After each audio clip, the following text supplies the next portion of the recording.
more and more that I'm playing still Lego. That's it, yeah. Like in the English word for play music is the same of play any other game, right? Yeah. We don't have this in Spain. What's in Spain we say like touch, tocar, touch. But in English it's play. It's like I like this. Maybe that's a symbol that the jazz was invented in America, an English-speaking word. Yeah, but how do you say in German to play? You don't have this word? No. Ja, spielen, Musik. Ich spiele, ja, Cello. Oder, ja, to play. Is the same one? Spielen, yeah. Yeah. We don't say this in Spanish, but it's clear. Because it's like this. It's like a game, right? Because it's about creativity. It's about because playing is like this. Playing is really attached with the idea of creating a fantasy. So you are using your creativity and your imagination constantly. There is no way to play if you're not doing this. Even if you are playing sports, you have to be creative constantly. So I guess that playing an instrument obviously should be attached with the idea of creativity. And I guess this is why maybe this is the barrier.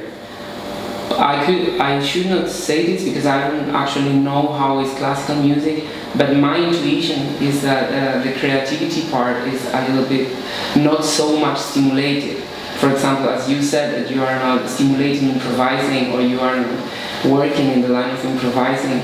And I guess with the other music is a little bit more stimulating this, but at the same time, classical musicians have really extremely good technique and precision, and this is obviously... But there's jazz musicians as well.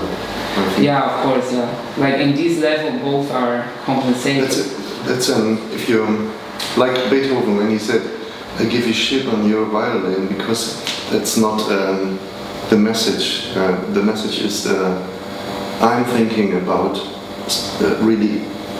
I'm concentrating. Yeah. Composing is concentrate.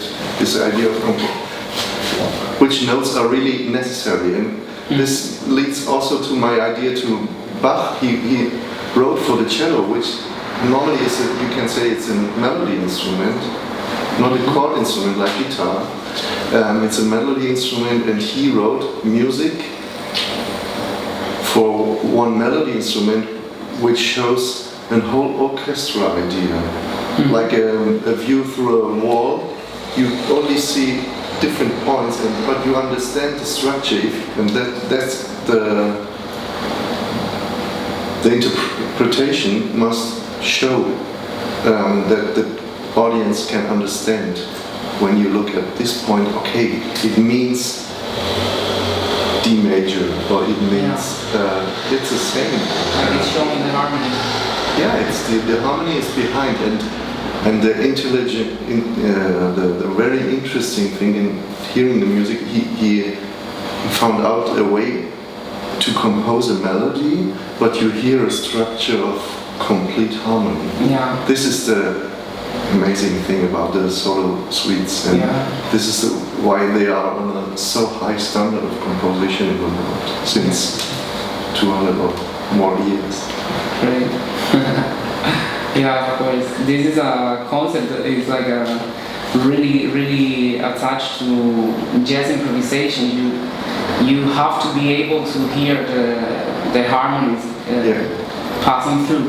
So it's something that in the process of starting you are told, like if there is no background, if there is no band, and you are making an improvisation on the song, people should understand in which point of the song are you. So you need to evidence in which chord are you playing, and this is extremely hard because the most of the times it's gonna sound like a arpeggio exercise or a scales exercise. Yeah, you need this basic things. There are some musicians that are, well, all the classical jazz musicians like Chet Baker or Bill Evans, all this obviously, but yeah, it's not like this is, I don't consider myself a jazz musician. I don't consider. But I love jazz and I study jazz and I invest a lot of time in trying to get this language into all the words that I can use to express my ideas through music. And I really want to have jazz as one of them. And I try to study, but it's really hard because you need to be really focused, you need to work really, really hard, and I don't like that so much, so I prefer just playing and enjoying the time. But obviously I get inspired by musicians when I see musicians doing these things, and for me it's like magic, and I really want to have this superpower of expressing these ideas through music. And obviously you gotta go, if you want to reach this point, it's through working a lot, working, studying a lot. And I struggle a little bit with this. I'm not a good student at all. But I really appreciate when you can feel that musicians are really, really trained and really skilled. It's something that I respect a lot and I appreciate. I think there are a lot of possibilities to get in to find the way to your ideas. I think you are on the when I see on a jazz or a career like you do is more playing every night on stage and do it. Yeah. Just do it and learning by day. That's also a kind of practicing. Of course. And yeah, we can, of course, if you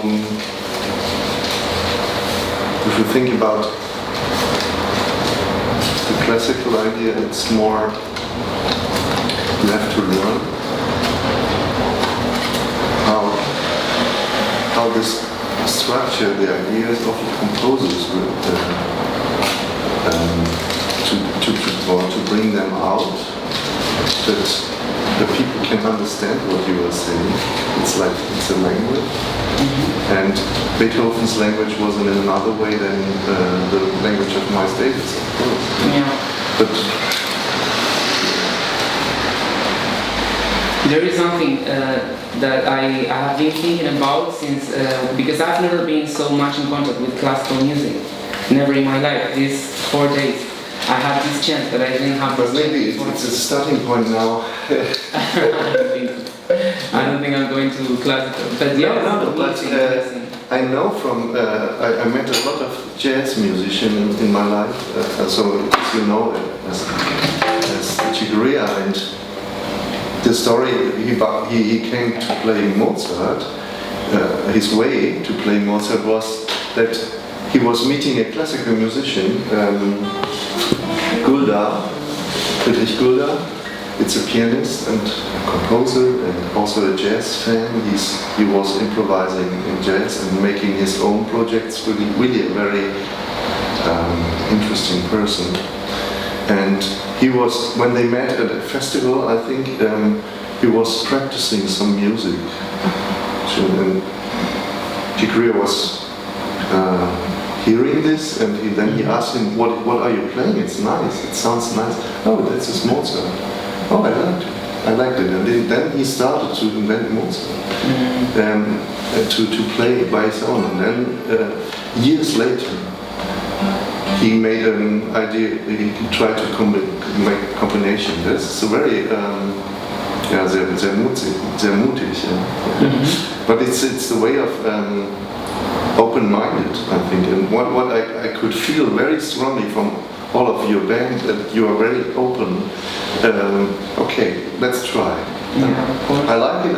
Oh, it's okay. I like it. And it's not so strong. You have another view on the music, and this is very interesting because that helps also my way, which sometimes more is influenced by the classical